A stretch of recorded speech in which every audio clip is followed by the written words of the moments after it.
Ladies and gentlemen, boys and girls, David M. coming at you here with another video. I have a very special vintage pickup today, actually several, that I want to show. There's no Sports Illustrated because I really want the cards to kind of stand alone in this one. So, gonna set the stage for you here. This card was gifted to me quite some time ago, probably close to a year ago, by my buddy Steve, Vintage Card Steve. It was one of my absolute favorite cards. 1963 Topps Power Plus, two of the greats of all time, Ernie Banks and Hank Aaron. Love it when there's two legends like this, vintage, shown on the same card, and not just little faces, but like, whole big pictures. That's just such a cool card. Well, in that same vein, there's a card that I had on a watch list for quite some time. It is very much the same card, and that is this one. The 1958 Topps Mickey Mantle, Hank Aaron World Series batting foes. And that is such a cool image of that card there. Just a really nice example. It's only a 1.5 in SGC. I mean, the centering is off. Most examples of these, the centering is way off. Some are way worse than this in higher grades, but I just think, here's the back of it here. I just think that this is an absolutely phenomenal card. I love the pose. Each of them have the bats. Just two of the greatest, if not the greatest of all time right there. It is such a wonderful card. Now, the story behind this card, really, and let me trade places here. The story behind this card, I had this on a watch list for a long time, and it was overpriced, in my opinion. So I never pulled the trigger. As a matter of fact, I bid on plenty of other ones and just always kind of barely lost out.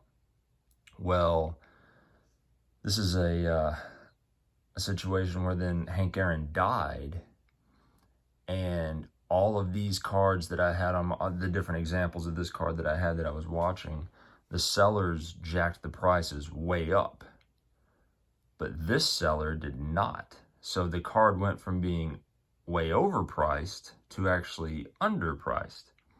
So at that point, I did pull the trigger and pick it up, but just absolutely beautiful card. Can't say enough about it. I mean, just legendary image right there, in my opinion. One of the greats. Now, another thing I've really kind of gotten into recently, and I say recently, I mean, it's been over the last month or so. I haven't really been putting out videos or recording videos much. I'm a big fan of oversized, so the exhibits. So here is an example, and I may have to back this up just a little bit so I can get all these cards in here. This is the Hank Aaron.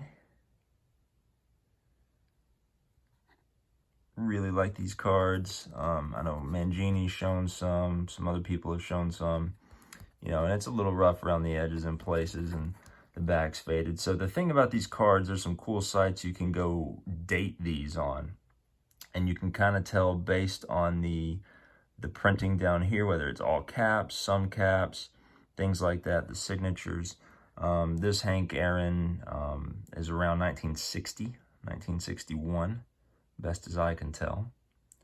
A beautiful image there. Here is another Brave, Mr. Warren Spahn. See how that one's just a little bit different down there at the bottom there. Again, the backs, just blank backs. This one is a little bit older, but a nice image, really cool. Here is Mr. Cub again, Ernie Banks. And this really, in person, really pops. It's just really, really neat. This one's from between around 1956, best as I can tell. And there's the back of this one. And these, again, because they're oversized, and most people don't like oversized, are very affordable vintage cards. Beautiful image of Ernie Banks there. Here is Pee Wee Reese. Now this one, there's interesting. There's actually two different versions of this one where you can see the ball and one where you can't. But again, there's the Pee Wee Reese, and this is from around the same time. There's the back of it, as the Ernie Banks, between 54 and 56 on this Pee Wee Reese. So I'm going to try to grab up more of these, as they have not been subject to the same price gouging as a lot of other stuff has. So I want to show you a few other quick pickups. So speaking of Pee Wee Reese, right? So we've got the 53 Bowman Color, my favorite all-time cards, dream pickup from a little while back. Well, happened to pick up his teammate from back then, Eddie Stanky, in the same set, the 1953 Bowman Color. Interesting fact, there was an old song, Do the Stanky Leg, I believe the Stanky Leg song, was written about Eddie Stanky, according to Wikipedia. So a very interesting fact there.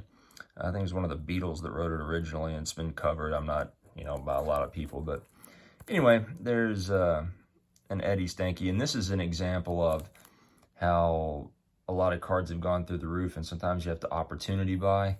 I got this for a couple bucks.